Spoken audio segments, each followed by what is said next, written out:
What happens when a congressman looks the Secretary of Defense in the eye and accuses him of lying, while at the very same time military families are accusing that same congressman of putting their loved ones in danger? That's not just political theater. That's a crisis playing out at the heart of American power. And in this story, every word spoken carries the weight of national security, global strategy, and the lives of men and women on the front lines. From the halls of Washington to the tense corridors of NATO's eastern flank, the clash between truth, accountability, and ambition has never been more explosive. And as we peel back each layer of this confrontation, you'll see why this hearing has sent shockwaves far beyond Capitol Hill. From Virginia, Mr. Vindman. Thank you, Mr. Chair. I ask unanimous consent to submit for the record an article. A distinguished member of this committee, Without objection, so ordered. confirmed that there was, in fact, a pause in offensive cyber operations earlier this year. The SecDef just denied this. This committee deserves to know whether the Secretary just lied.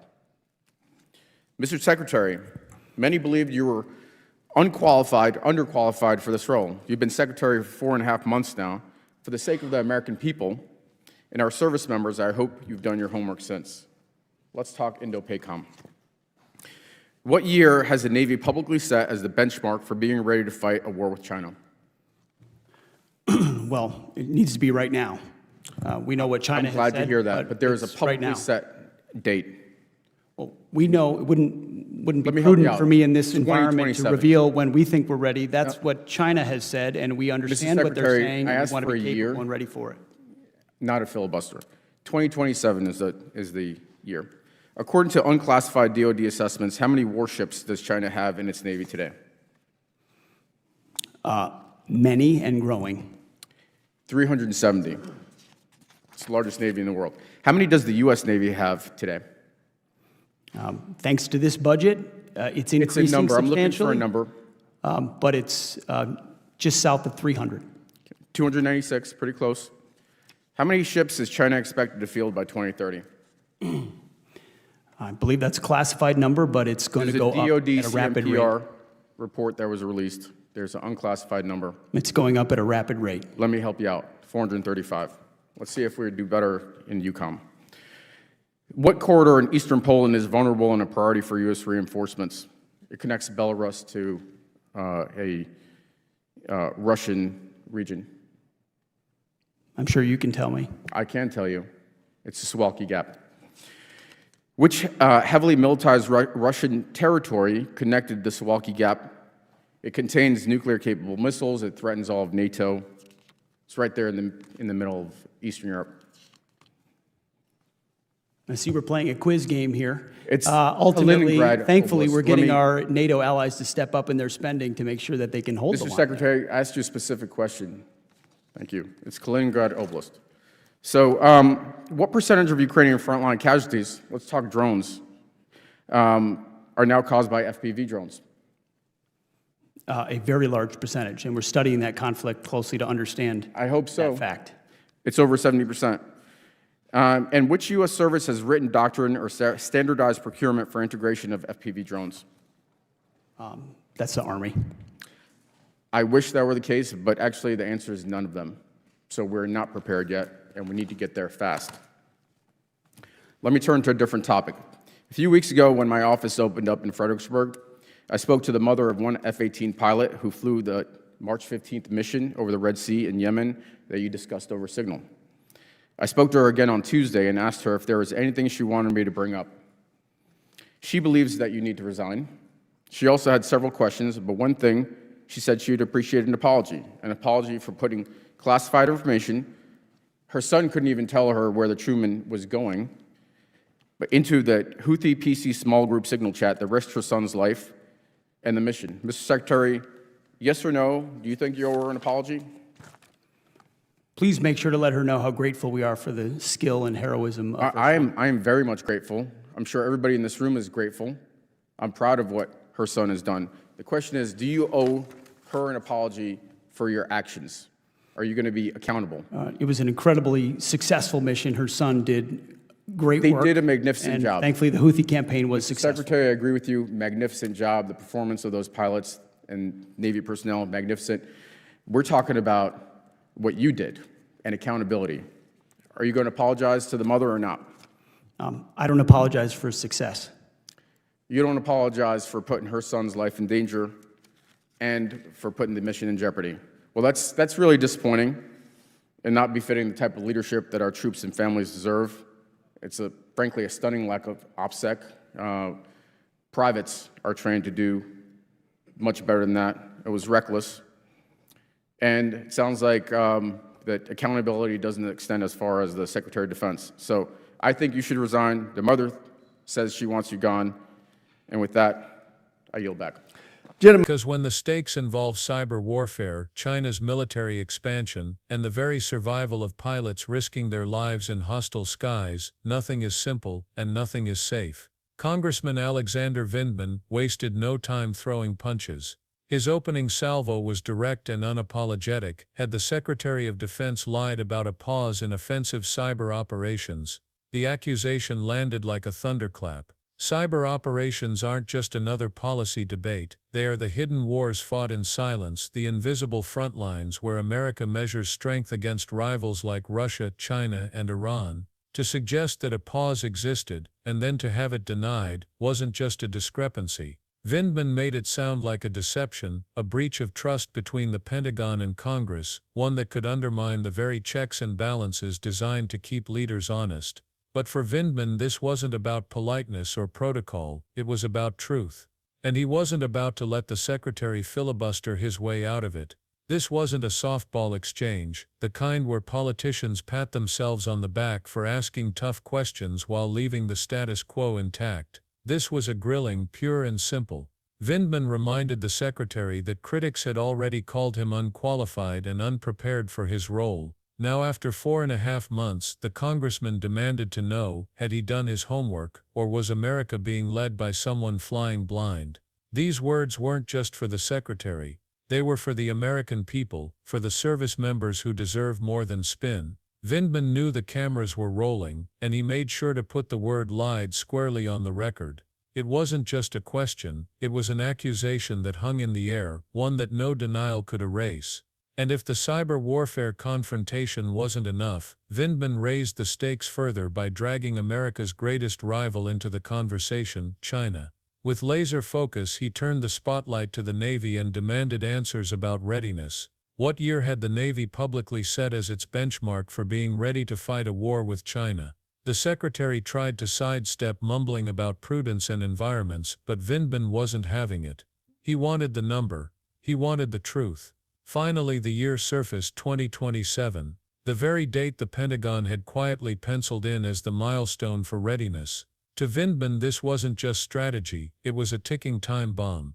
The numbers told their own story. China's Navy already boasted 370 warships, the U.S. fleet stood at 296, and by 2030, Beijing's arsenal was projected to rise to 435, the largest in the world. That's not just a statistic, it's a roadmap to dominance. While Washington debated budgets and timelines, China was building for confrontation. For Vindman, this gap in urgency was unforgivable. He thundered that America couldn't afford to wait until 2027. By then China might already be dictating terms.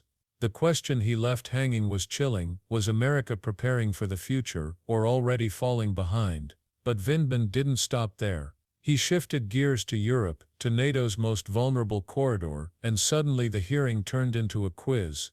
The question: what corridor in eastern Poland was most vulnerable and a priority for U.S. reinforcements? The Secretary hesitated. He stammered. Vindman pounced. The answer was the gap, that narrow strip of land connecting Poland and Lithuania, hemmed in by Russian and Belarusian territory, bristling with nuclear-capable missiles. A choke point so vital that military planners describe it as NATO's Achilles heel.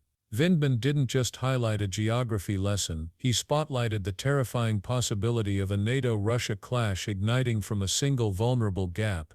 And yet, while Vindman pushed hard on geography and strategy, the battlefield reality he raised next was even more alarming. He pointed to Ukraine, where the war has become a laboratory for modern conflict. Over 70% of frontline casualties, he revealed, are now caused by FPV drones, first-person view systems that turn cheap technology into deadly precision weapons. The secretary acknowledged the reality, but Vindman wasn't satisfied. He asked which branch of the U.S. military had standardized doctrine for integrating FPV drones.